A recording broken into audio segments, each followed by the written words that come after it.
This'll work.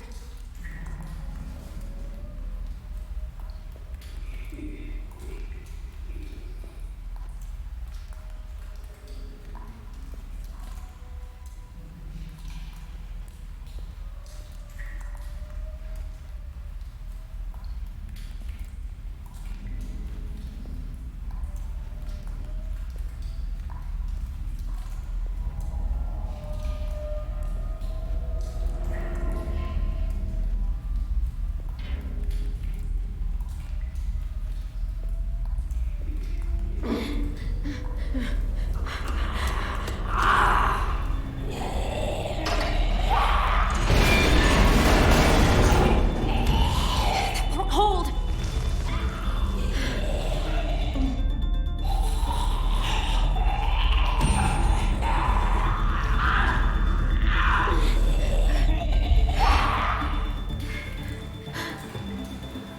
Come on.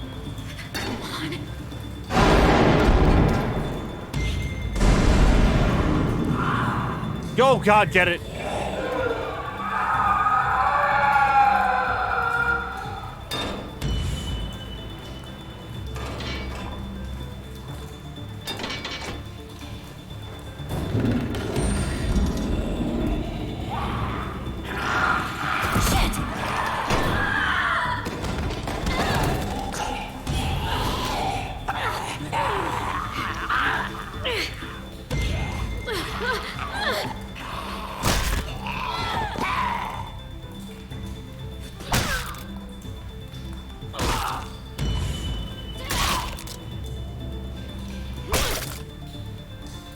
Oh God.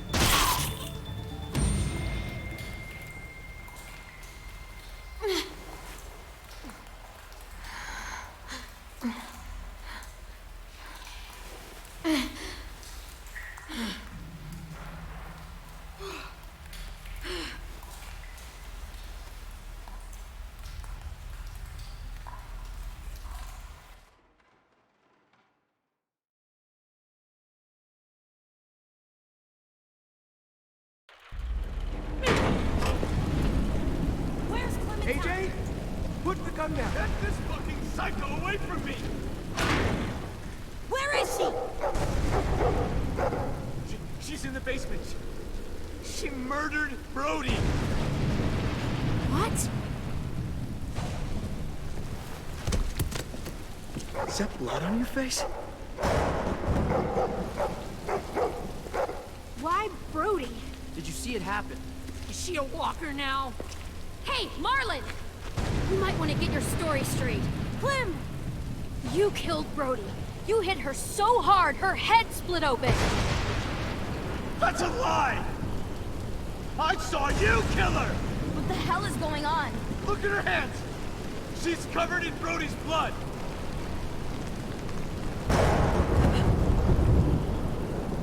Jesus Christ, Clem, what did you do?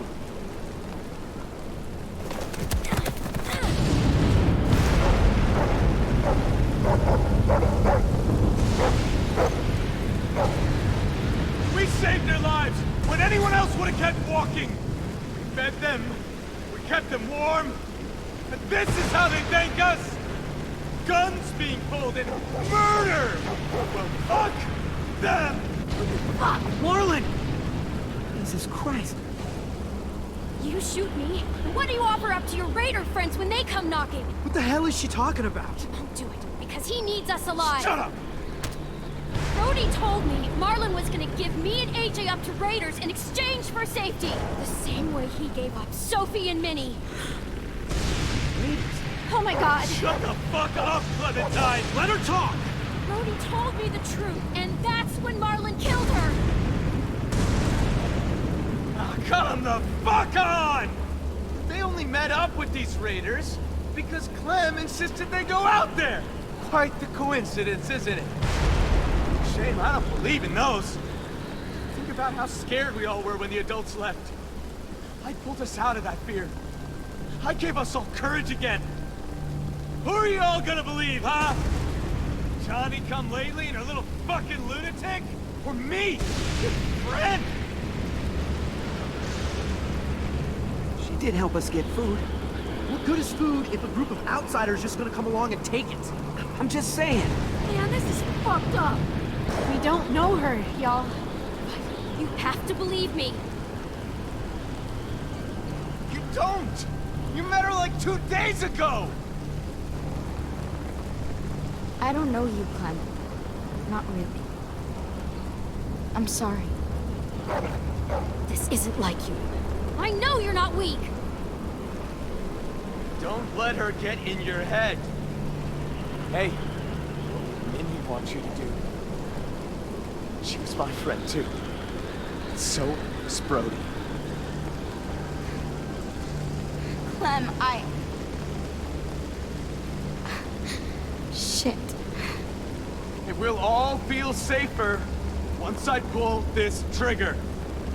If you were there that day those raiders came, he would have abandoned you two.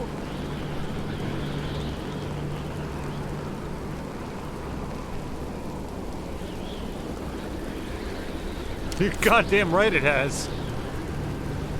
Violet being difficult. Why am I not surprised? Put down the gun now. We're gonna do this the right way. Stand down, Marlon. Be reasonable.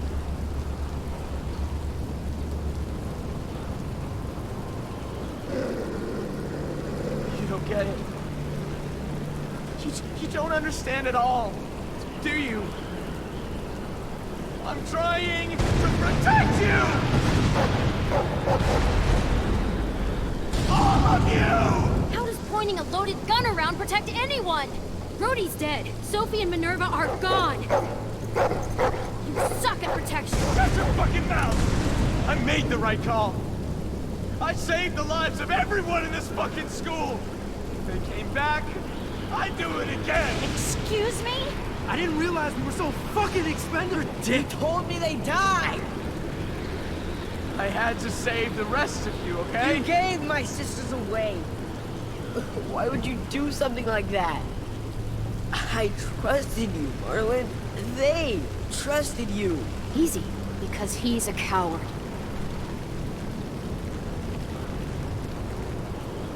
I wanted to get them. Stage some kind of rescue. Honest, Ted, I just couldn't. I was too afraid. You killed Brody because she knew. I didn't mean to. I didn't want this. I wanted to save all of you. Sophie! Minerva! Come on. Come on.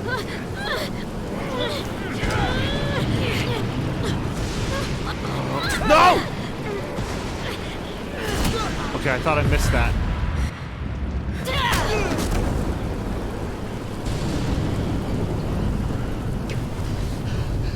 I'm done. I'm done. I'm done. Whoa. She kicked his ass. You're getting thrown into the basement until we can figure out what to do with you. Fine. Fine. You win. I can't.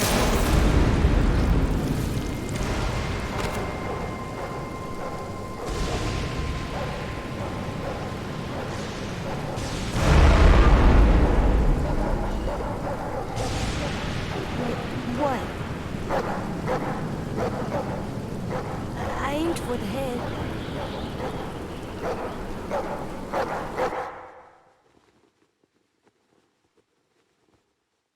Oh boy.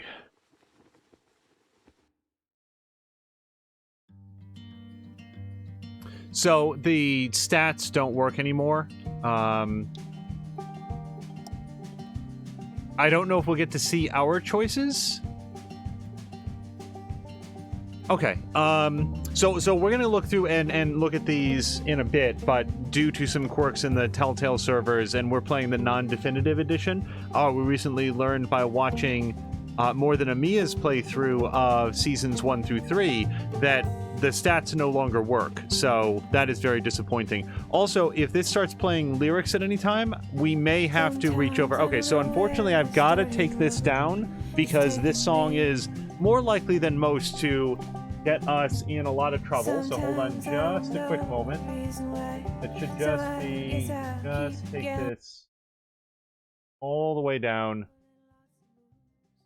Okay, so that is low enough that I don't think that we're going to get in trouble for it. So sorry about the lack of musical accompaniment, but this is the world we're living in now with trying to dodge any sort of copyright strikes. Early impressions. This is super strong. I'm immediately drawn into it. The apparent upgrades to the engine are...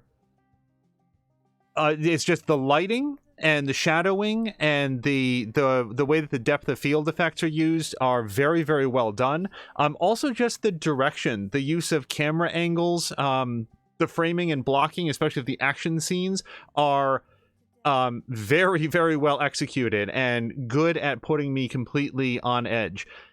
I thought that they did a very, very good job of introducing all of the characters. Their names are rolling by right now, so it's not really fair of me to, point out whether or not I can remember them all, but they have very sharp character designs, distinctive personalities so far. Major things that I regret the way that I handled Brody by telling her to back way off. The other option that was on the screen at that particular moment was explaining to her that the Raider had a gun. And I felt like that was a very weak argument for Clementine to try to make, on the grounds that in a world like this, she would just say, of course he had a gun. We all, everybody has a gun. I don't think there's a lot of guns in the school, as it turns out, but that there would just be that would just be shrugged off. Also, in that moment, I had forgotten that Brody had previously, experienced a panic attack, and that direct confrontation was going to not necessarily get her to back down, but be more likely to trigger a panic attack or something, and that is just not constructive in any way. So I felt bad about that as soon as it was done. I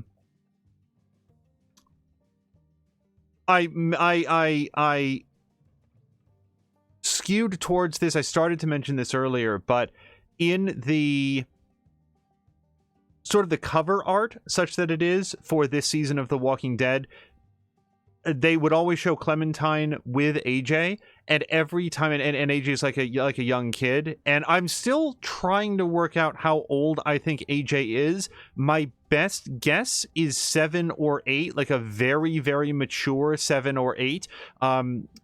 The things that tend to catch his attention seem very young, and he looks young, but the way that he speaks strikes me as being very like an old soul. So his age has been a little bit difficult to pin down, and that mostly just because I'm trying to rough around about how old Clementine is. And again, my best guess is 16, 17, somewhere in there.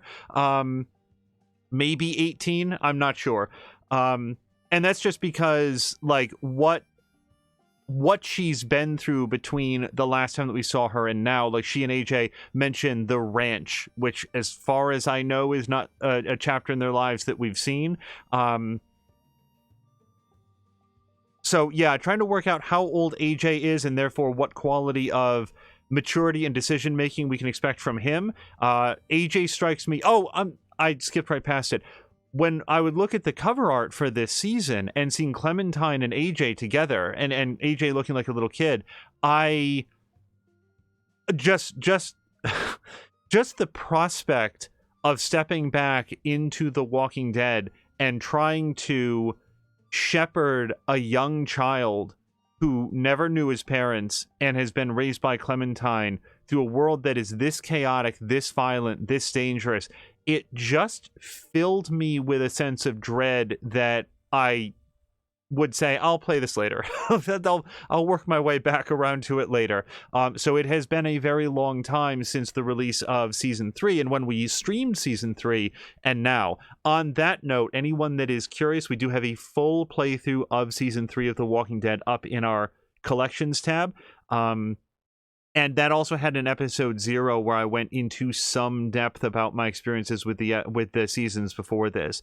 I came into this season, the final season, not knowing what to expect, except that Telltale Games had shut down midway through production, gone bankrupt, and then the remaining development was picked up by, I believe it's Skybound Studios. So just that piece of information led me to believe that maybe this would be an extremely uneven and sort of haphazardly put together season. If so, that has not been my experience here.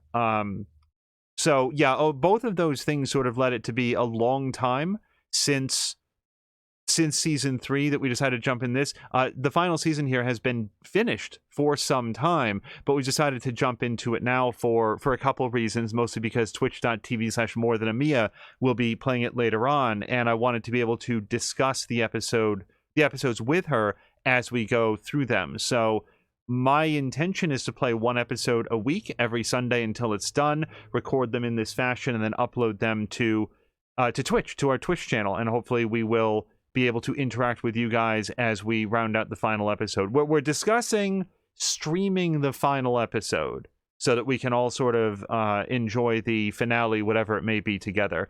But let's talk about the big thing that happened there at the end, which... So there were a few things in this episode that reminded me of our journey so far with Clementine. One is that in season 1 of The Walking Dead, which is not available on the channel, there is a point in episode 2 where Lee is offered the opportunity to scavenge supplies from a running station wagon that he and the team find out in the woods, and there's a whole bunch of supplies in back, and Clementine pleads with Lee not to take the supplies because the people there might be back and it would be stealing. It goes against what Clementine understands to be her moral code. And it's one of those moments where had Lee been entirely on his own and very self-interested, he would have stolen them. But for him and Clementine in that moment, what went through my head is A, I want to be a good example to Clementine.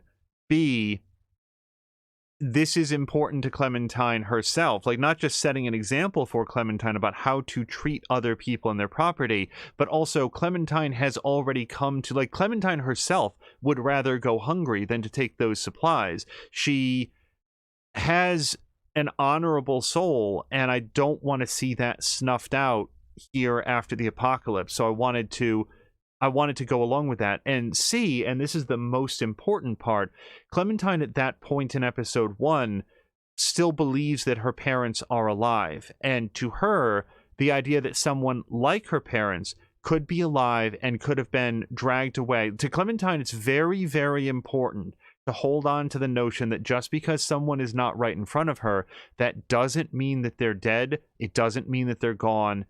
They can still come back. And for Lee to take the supplies, to steal them, as Clementine does, feels like it would have been giving permission to anybody to take anything at any time. That would have come to shape a lot of Clementine's personality. And I felt very deeply uncomfortable with that. In this episode, that brings us all the way forward to this episode, where, yet again, there's a couple of occasions where Clementine says to AJ, this doesn't belong to us, and you have to give it to the person that it belongs to. First with the artist box, and then with the toy that he attempts to take from 10. And that was another moment where it's like, you know, AJ isn't 10 years old, clearly, because that kind of behavior, like, I have this in my hand, so now it belongs to me, that speaks to me of, like, that's just the way that younger kids tend to think about it. And you sort of heard my reaction. There was, no, whoa, hold on. Nope, that belongs to 10. You don't get to take it. You don't get to have it just because you have it in your hand right now. So yeah, that was one of several decisions that you saw was made pretty easily, because I was thinking back to those moments that Clementine had with Lee and others, where it's like, this doesn't belong to us, and we can't just steal from other people. That then leads to the moment there at the end where AJ shoots Marlon, and yeah, like he says, I aimed for the head, which was the advice that Clementine had given him. And would he have not done that if I hadn't said that to him? I don't know. I was prepared to talk about, I wanted to put Marlon into the basement rather than telling him to leave and never come back, because Marlon has already demonstrated his willingness to trade away the lives of others, for his own benefit. So the idea that we would exile him, he would simply go find the raiders and say, hey, if you take care of me, I know where we can get a lot more kids. They are here, and here's how all of their fences are laid out. Like, Marlon knows the entire compound inside and out. Exiling him seemed like simply delaying a much worse confrontation. Putting him into the basement seemed like a way to, I was, it was the better option, with the concern that who knows if he's got people who are going to remain sympathetic to him that might let him out, that might, I was in no way expecting AJ to shoot him in cold blood through the back of the head. I don't know how that's going to come around later on. That's going to be a tough conversation to have with everybody, but that's the thing. That's one of the reasons I was trying to work out his age, because it tells us AJ is a good shot. He's a very good shot. What I was trying to work out is, how old is he relative to his, like how responsible is he capable of being with his decision making? Because kids are kids. Kids are dumb. They're dumb because they don't have a lot of life experience, and they're going to make mistakes. And if you make a mistake with your Legos, that's disappointing. If you make a mistake with a loaded gun, you wind up with a guy who was surrendering, who is now dead on the ground. And the second one you don't get to take back. So that's a hell of a cliffhanger to take us into the next episode. Other things that completely caught me off guard, when we were talking about Minerva, and I'm always so bad with names, so forgive me for not remembering. Minerva really sticks out because it's such a uncommon name. I was thinking, man, I've never met anyone named Minerva. I'd love to meet a human being in the world named Minerva. But Minerva and her sister, whoever that is, it never occurred to me that they had been traded away or kidnapped or anything like that, because we've got Brody right there testifying by her presence in terms of what had happened, and the idea that it had been a trade away and then a cover-up just didn't occur to me at all. I had misgivings about Marlon, but I was thinking more in like the arc of the season, that this guy is going to decide that he has to make the hard choices and start laying down the law. Like The Walking Dead is unkind to leaders in position of power that don't feel qualified or respected sufficiently, and that they have to start making examples of people. I feel like that's something that we've seen in a lot of Walking Dead fiction. So I was thinking that Marlon might be coming across as sympathetic and approachable right now and reaching out to Clementine for help, but then grow to resent the fact that he needed anybody's help at all, and decide that if he was going to start ruling with an iron fist. The idea that he was already trading away members of his little community in order to make ends meet, I'm not sure how to put it here, like just to purchase himself an unspecified amount of safety. That is, I very much hope that in a future episode here, we are able to mount some sort of a rescue mission for the young women that were taken by the raiders. Hopefully find out what happened to them. There was one moment when Ten is confronting Marlon, and Clementine says Marlon's a coward. And this is why, again, I would prefer to have this information not shown on screen, where it said, like, Ten will remember that. I would hope so. He's just discovered that his two sisters, who he had been told were dead, were instead allowed to be taken by raiders of unknown but certainly sinister intent. And Clementine points out that this has been done by an act of cowardice. So yeah, I would hope that he would remember it. I just hope that he doesn't use it as saving people and standing up for people tends to be the braver option. And Marlon failed that test, and 10 sisters have paid the price for a year now. A year they've been outside the walls and just handed over to those people. That was a rough revelation. We don't play here with face cam, and that was one of the rare moments when you would have seen a real reaction, like a honest to God jaw drop. Those are the things that stick out for me at the moment. Very well done action scenes, excellent camera work and sort of lighting and effects. The moments with 10, the moments with Marlon, that moment at the end with AJ.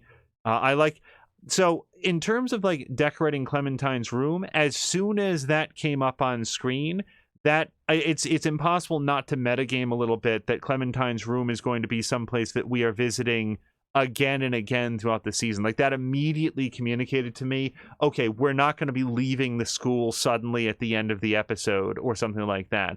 Someday I would love a game that used that as deliberate misdirection. Like, oh, you can decorate your room with collectibles, and then, you know, an hour later the whole place burns down. It just completely subverts your expectation. So with that, and by the way, this is how we do these Narrative Sundays. We play the game, we talk about what happened, and then we check the choices. Mildly disappointed that we don't get to see the percentages, but that's the way it works these days. And sorry, I'm on the wrong tab. Hold on just 1 second.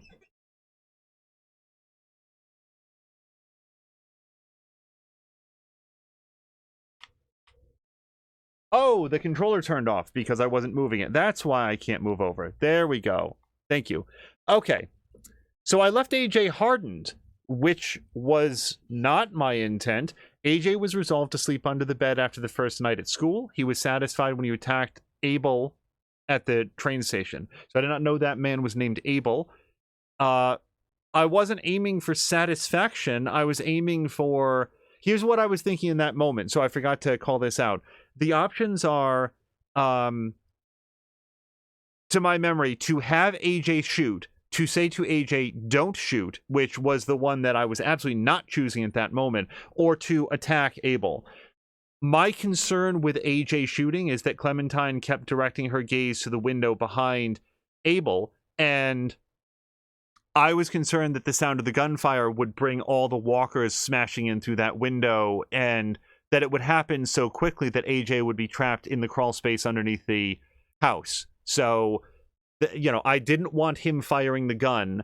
I did want to disarm this situation by preferably completely disarming Abel. So attack Abel, I thought that we might knock the gun out of his hand or something. The fact that he got pushed into some walkers, problem solved itself. That gave the walkers something to focus on while AJ and Clementine were able to get away. It, pardon me, was not my intent to harden AJ, but rather to find a way that got them out without, you know, got them out safely, basically. In terms of sleeping under the bed, I talked about it briefly at the moment. AJ made good points, frankly. I sleep on my bed, as do others. But that's because I don't live in a world where I expect that at any moment someone in the place that I'm living could suffer a heart attack or an aneurysm or a bout of depression severe enough to prompt a suicide. Pardon me. And then suddenly we have a walker coming around, maybe pushing up against the door. How sturdy is that? Clementine seemed to feel it was pretty sturdy, but I don't know. Kid wants to sleep underneath the bed. That seemed to me to be a wise call. I wasn't trying to harden him or traumatize him. It's the decision that he had made. And as I said at the moment, the deal I would have cut with him is, all right, if you're going to sleep under the bed, so will I. I have slept in worse places than that. So, yeah, you throw a blanket and a pillow under there, I can get a righteous night's sleep. So that was my thought there. Not my intention to harden AJ, although I can't say that I am disappointed in that. It made me very uncomfortable with the way that things ended in the episode. Marlon is dead, which indicates that there's another state for him to be. Marlon was enraged when you fought him in the courtyard. He felt proud when you trusted him with Rosie. So that's another thing. So Rosie shows up, and you heard my reaction right at the moment. Clementine doesn't have a good relationship with dogs. Like, it's amazing how sharp that memory is for me with Clementine and the dog. I knew exactly what she was thinking when Rosie the dog came onto the scene, and I was sort of gratified from a consistency and writing standpoint that was then immediately said by Clementine herself. As I said in that moment, it's very easy for me, with no particular fear of dogs, to have Clementine trust Marlon, trust Rosie, and allow Rosie to interact with her. But from a role-playing standpoint, I kind of wanted to not do it, because not that I want to feed into or encourage Clementine's fear of dogs, but it feels true to the character. In this case, I decided, maybe try to help her get over it, which may have been successful. I have to imagine that if I hadn't hardened AJ, that Marlon might not be dead. So we'll see how that plays out. Doesn't feel good, I'll say that. You left Lewis heartbroken when you told him about killing a loved one. He sympathized with your pain. Wasn't looking to leave him heartbroken, though. So I did pick up on a little thing there between Clementine, specifically when they were going to go get the food at the train station. There were two options on screen, and as I indicated at the moment, I went with "You've got this." I didn't think "You've got this" would be what felt a lot like flirting with Lewis. Not that I'm complaining, but it was just that one sort of caught me off guard. In terms of telling him about killing a loved one, I had Clementine be relatively honest, if not completely forthcoming, during that conversation, because I felt like the community here at the school had gone out of their way to treat Clementine well and to respect her boundaries and her privacy. She wakes up in a room, like I said, where she had just been taped by one wrist. It was easy. They didn't attempt to restrain her unless she was a walker.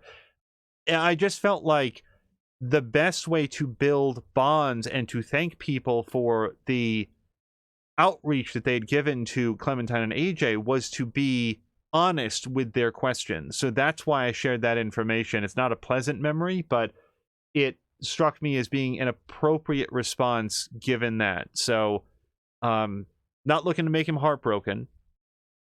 10 was understanding of your hesitancy when you first met him. Hopefully that was when he came to the room. It wasn't that hesitant. I immediately, but I left him in bed feeling bitter. That sucks. When you allowed him to draw you, he generously gifted you his drawing. Why is he bitter? I mean, bitter about the situation, but hopefully not bitter towards Clementine. I thought that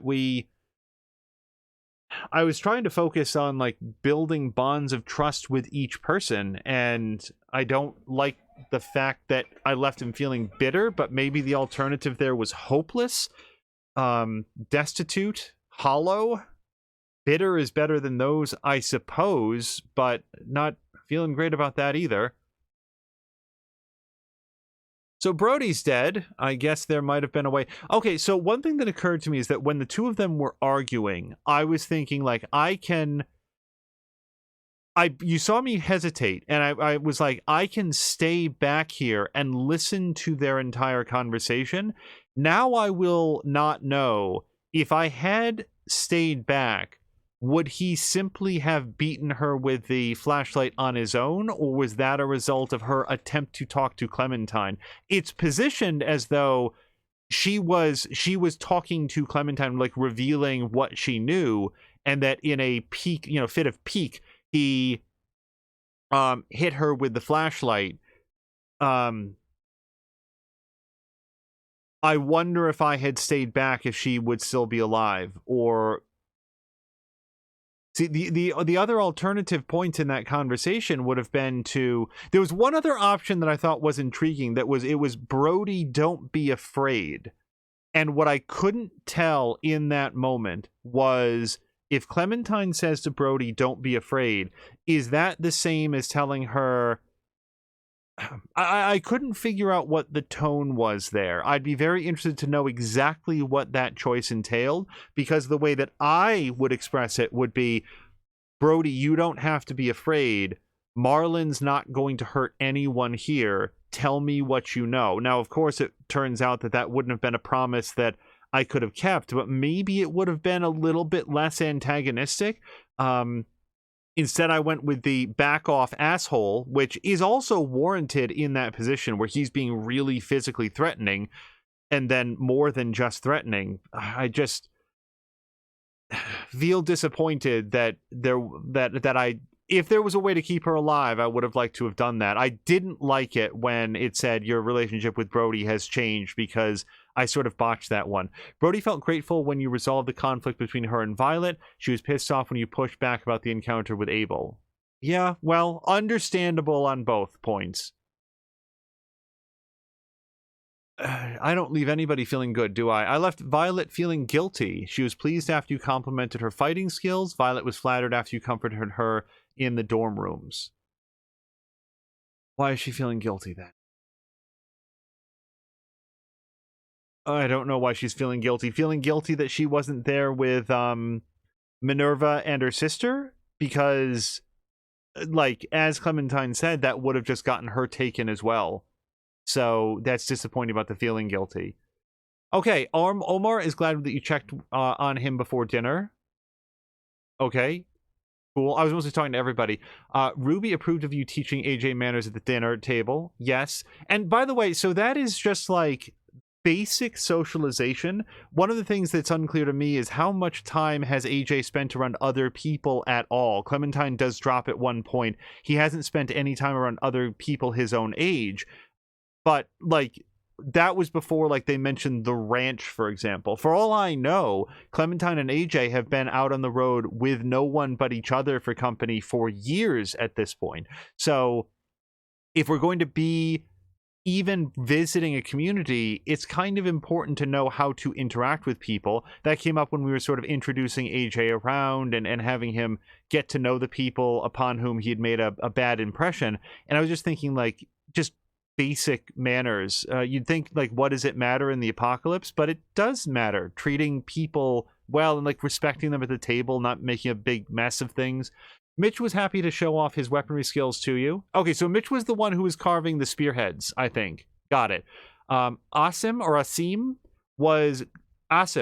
was glad that you stopped AJ from reading his journal. Yeah, so that was another point. Now that I'm thinking, the tackle, the painting box, the toy that he tried to take that he was going to take from 10, and then the journal. It's showing basic respect for the property of others. I feel like I did that 1, 2, 3. I really didn't want him to kill anybody. You learned how to bond with Rosie with Marlon's help. For some reason, Rosie doesn't get her name in red text. And then finally, Willie was fascinated by you when you met him for the first time. Is there an alternative to that? Maybe I didn't frighten him off, so that's okay.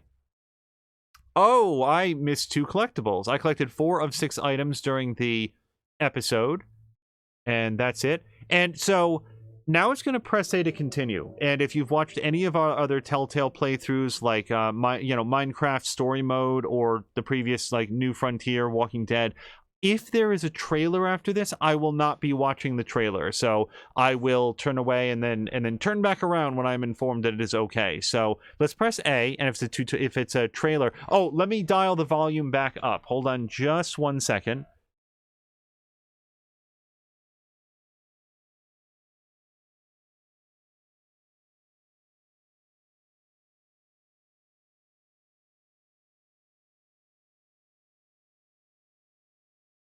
Okay. If there's a trailer, then you will be able to hear it, but I will be removing my headphones. Let's go ahead and press... I got it. Hold on.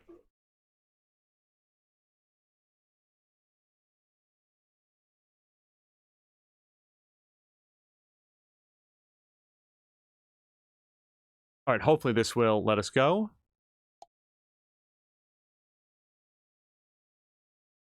They used to do, like, Next Time on The Walking Dead or whatever, and up until the playthrough on More Than a Mia, I have never once watched a single one of them. Okay, So, no, what is this? Okay, it's just moving between them. Okay, so join us next week when we will be playing episode 2 of The Walking Dead, the final season. That's it. That's sort of the whole outro.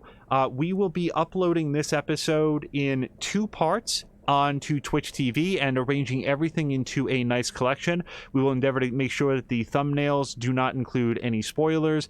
And aside from that, if you are interested in watching a live playthrough, hopefully you will have an opportunity to have checked out twitch.tv/morethanamia. If you would like to see what I assume will be a separate set of choices, Mia will be also archiving her playthrough at twitch.tv/morethanamia and also to her YouTube channel if you do a YouTube search for More Than a Mia. So MIA there at the end.